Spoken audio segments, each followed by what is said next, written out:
নমস্কার বন্ধুরা, আমাদের কাছে এক্সিট এক্সামের নতুন একটা নোটিশ চলে এসেছে। এই নোটিশটা এনবিএমএস এর তরফ থেকে এসছে।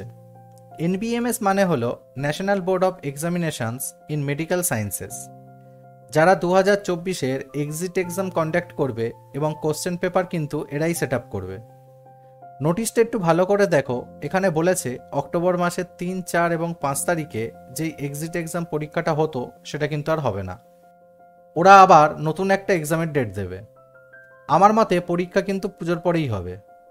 নতুন নোটিশ ফের আসবে, তাই সবাই এনবিএমএস এর ওয়েবসাইট অবশ্যই ফলো করো।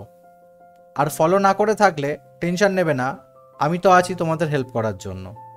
তাই আমাকে সাবস্ক্রাইব করে রাখো সমস্ত খবর জানার জন্য। এছাড়া আমি আমার চ্যানেলে ডি ফার্ম এবং বি ফার্মের অনেক লেকচার দিয়ে থাকি, সেগুলোও দেখে নিতে পারো, যা ফাইনাল এক্সামে তোমাকে হেল্প করবে। এক্সিট এক্সাম পরীক্ষার ফিস হলো 5,900 টাকা। আমার মনে হয় না যে এই টাকার অ্যামাউন্টটা কমবে, বিকজ যেইভাবে রেজিস্ট্রেশন রিনিউয়ালের কস্ট দিনকে দিন বাড়ছে, নেক্সট কয়েক বছরের মধ্যে হয়তো ওটা 8,000 টাকা হয়ে যাবে, এবং যেটা খুবই চিন্তার বিষয়। এই নোটিশটাতে নতুন স্কিম আসার কথাটাও উল্লেখ করা আছে। যদি প্রয়োজন পড়ে সুবিধা মতন পরীক্ষার রুলসও কিন্তু চেঞ্জ হতে পারে।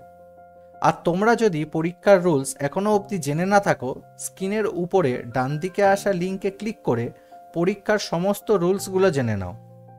যেমন এক্সাম কিভাবে হতে চলেছে, কটা পেপারে এক্সাম হবে, কোন কোন পেপারে কত কত করে নাম্বার থাকবে, পরীক্ষা কোন কোন শিফটিংয়ে হবে, এটসেট্রা এটসেট্রা। আজকের ভিডিওটা তোমার কাছে ইনফরমেটিভ হলে ভিডিওটাকে লাইক করো, এবং চ্যানেলে নতুন হয়ে থাকলে চ্যানেলটাকে সাবস্ক্রাইব করো। তাহলে চলো, দেখা হবে নেক্সট ভিডিওতে। Good bye.